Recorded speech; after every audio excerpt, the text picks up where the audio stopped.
तो हाँ, ये हमारा पहला क्वेश्चन है। देखिए इसमें अभी तक हमने कोई भी वर्क नहीं किया। इन्होंने क्या कहा है कि A B C D is a quadrilateral, simply A B C D is a quadrilateral and P Q R S are the mid point. इनको क्या नाम दिया गया है? मिड पॉइंट है। P Q R S are the mid points of side A B, side B C, side C D and A D respectively. इसको हम इस तरह से लिखते हैं, ये इसके मिड पॉइंट है। अगर ये मिड पॉइंट है तो इसका मतलब ये हो गया ये साइड और ये साइड कैसा हो गया? इक्वल। और ये साइड और ये पोर्शन किसके इक्वल हो गए? ये दोनों इक्वल हो गए, दिस वन। और ये थर्ड नंबर 3, और इसको 3 से दिखा दो, ये इक्वल है, ये 4 है, और साथ में ये भी कैसा हो गया? 4। ये भी आपस में कैसे हो गए? इक्वल हो गए। ये मिड पॉइंट है, ये मिड पॉइंट है तो दोनों पार्ट इक्वल हैं। ये मिड पॉइंट है तो दोनों पार्ट इक्वल हैं। ये मिड पॉइंट से ये दोनों पार्ट इक्वल हो गए, और एस भी मिड पॉइंट है इस साइड का, ये दोनों पार्ट्स भी कैसे हैं? इक्वल है। यहां तक कि हमारे पास में कहानी है। अभी क्या चाह रहा है कि आप ऐसा कर दो एस आर, और साथ में इन्होंने एक ए सी को, ए सी डायगोनल को भी इन्होंने ज्वाइन किया है, ठीक है। ये क्वेश्चन में आपको दिया गया है। अब ये चाह रहा है कि एस आर और पैरेलल ए सी कर दो, और एस आर को इसका हाफ कर देना, और पी क्यू और एस आर को इक्वल दिखा देना, और ये जो फिगर है पी क्यू आर एस, इसको आप पैरेललोग्राम कह देना। ऐसा ही कह रहा है, ठीक है। हाँ, तो हम लोग रिसेंटली क्या पढ़ के आए हैं? मिड पॉइंट थ्योरम बनाए हैं। तो ये बिल्कुल आसान सा कंसेप्ट है। अब देखो एस आर और ए सी कहां मिल रहा है? एस आर और ए सी, देखें इधर ध्यान दो, ये है आपका एस आर और ये क्या हो गया आपका ए सी। तो एस आर और ए सी ये वाले पोर्शन पर आ जाओ, ये पोर्शन पर। तो हमने एक ट्रायंगल ले लेते हैं। ट्रायंगल है हमारे पास में ए डी सी। ट्रायंगल क्या है? In triangle A D C. ये आपके पास में ट्रायंगल तैयार हो गया ना, ट्रायंगल। ओके, हाँ, अब इसमें देखिए, इसमें एस और आर क्या है? ठीक है, इस ट्रायंगल में S comma R the mid points are the mid points of side किसके? एडी। ध्यान देना, AD comma and AD and CD. AD and CD के क्या है? मिड पॉइंट है। ये आ गया, देख रहे हैं? ये आपने एक ट्रायंगल बना दिया, ये ट्रायंगल बना दिया। ए डी सी एक ट्रायंगल है, उस ट्रायंगल का, इस ट्रायंगल की एक साइड क्या है? एडी है, उसका मिड पॉइंट क्या है? एस। उसका मिड पॉइंट क्या है? एस। अच्छा, ट्रायंगल की दूसरी साइड क्या होगी? सीडी, और उसका मिड पॉइंट क्या हो गया? आर हो गया। उसका मिड पॉइंट हो गया आर। जब हम ट्रायंगल के दो साइड के मिड पॉइंट को मिलाते हैं तो वो क्या होता है? वो ऑटोमेटिकली थर्ड साइड का पैरेलल होता है, ठीक है। कैसे? ठीक है, बाय थ्योरम। ट्रायंगल तैयार हो गया, ट्रायंगल के दो साइड के मिड पॉइंट भी तैयार हो गए। मिड पॉइंट को जब हमने जोड़ा तो क्या बन गया आपका? S R. और एस आर क्या होता है? एस आर तीसरी साइड ए सी के पैरेलल होता है। ये सीधे बन गया, ठीक है। रीजन आपको लिखना पड़ेगा क्या? By mid point theorem. आप इसको लिखोगे by mid point theorem. Mid point theorem से ये इक्वल आया, ओके। एक कहानी। अच्छा, मिड पॉइंट थ्योरम के दो कंसेप्ट थे क्या? मिड पॉइंट थ्योरम के दो कंसेप्ट थे। मिड पॉइंट वाले लाइन, मिड पॉइंट को जोड़ने से जो लाइन बनती है वो थर्ड साइड के पैरेलल भी होती है, और कुछ और क्या था? अरे बताओ।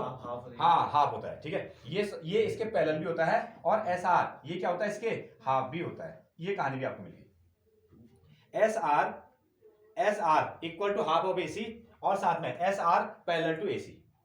S R parallel to A C and S R half of A C. हाँ, अब इस साइड से देखो, फिर से यहां देखो। अब दूसरी ट्रायंगल लो, ट्रायंगल ए बी सी। हमारे पास में क्या है? ट्रायंगल हो गया A B C, triangle ABC. Triangle AB का साइड क्या हो गया? ट्रायंगल जो एबीसी है उसका एक साइड है एबी, और एक साइड क्या है? बीसी। इनके भी मिड पॉइंट लगे हैं पी एंड क्यू। तो हम यहां लिखने वाले हैं P comma Q R the mid points of side किसका? ए बी, एंड साथ में किसका? A B and B C. ये क्या है? इसके मिड पॉइंट्स है। ए बी का मिड पॉइंट क्या है? पी, और बी सी का क्या हो गया? मिड पॉइंट क्या हो गया? क्यू हो गया। फिर से हमने पी और क्यू को हम लोग क्या करते हैं? जोड़ देते हैं। जब हमने पी और क्यू को मिड पॉइंट को जोड़ दिया तो क्या लाइन बनी? ये लाइन बन गई आपकी पी क्यू। ये लाइन क्या बन गई? P Q. और पी क्यू क्या होगी? थर्ड साइड के पैरेलल होगी, ठीक है। P Q parallel to A सी, एक चीज। और साथ में, ठीक है, पी क्यू क्या हो जाएगी? हाफ ऑफ ए सी भी हो जाएगी, हाफ ऑफ ए सी भी ना। P Q parallel to third side, P Q is the half of third side, ठीक है। रीजन क्या है? मिड पॉइंट थ्योरम अगेन, ठीक है। इसको आप लिखना इक्वेशन नंबर फर्स्ट, और इसको आप लिखना इक्वेशन नंबर सेकंड, और रीजन लिखना by mid point theorem, bye theorem. Bye theorem. Detail में लिखना चाहते हो तो मिड पॉइंट थ्योरम कह सकते हो, अदरवाइज बाय थ्योरम से आप इसको कह सकते हो। नो डाउट बाय थ्योरम से आप ये कंसेप्ट लिख सकते हो। आप क्या कीजिए, इसका कंपेरिजन कीजिए।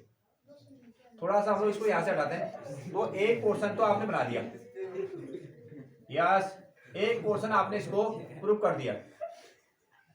तो देखें by equation first and second, by equation first and second, by equation number first and equation number second. तो इससे क्या मिल रहा है देखो, यहां देखिए, इससे आपको ये मिल रहा है कि जो एस आर है वो हाफ ऑफ एसी है, और यहाँ आपको पी क्यू जो है वो भी क्या है, हाफ ऑफ एसी है ना। ये दोनों की वैल्यू कैसी है, राइट हैंड साइड कैसे हो गए, सेम सेम।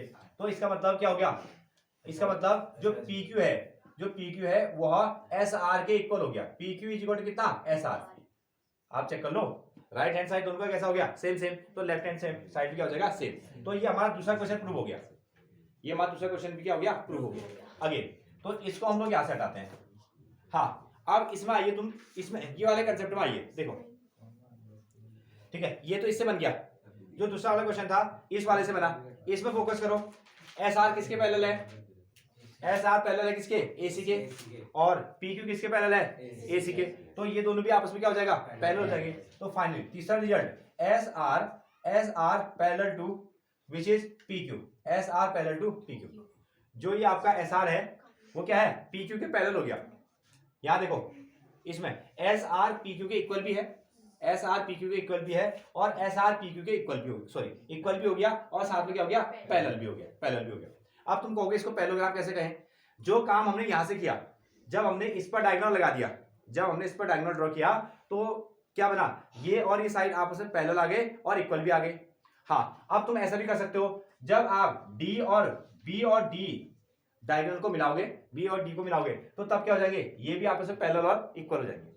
ठीक है, हाँ तो इसको इतना लंबा ले जाने की जरूरत नहीं है। फाइनली आप एक पोर्शन तो आपने लिख दिया, तो आप कह सकते हो P Q R S is a parallelogram, P Q R S is a parallelogram, ऐसा आप इसको कह सकते हो। ठीक है, अगर आप सिमिलरली करना चाहोगे, सिमिलरली करवाए, ठीक है, सिमिलरली अगर करना चाहते हो तो ऐसा कर दो। ठीक है, ऐसा कर लेते हैं, सिमिलरली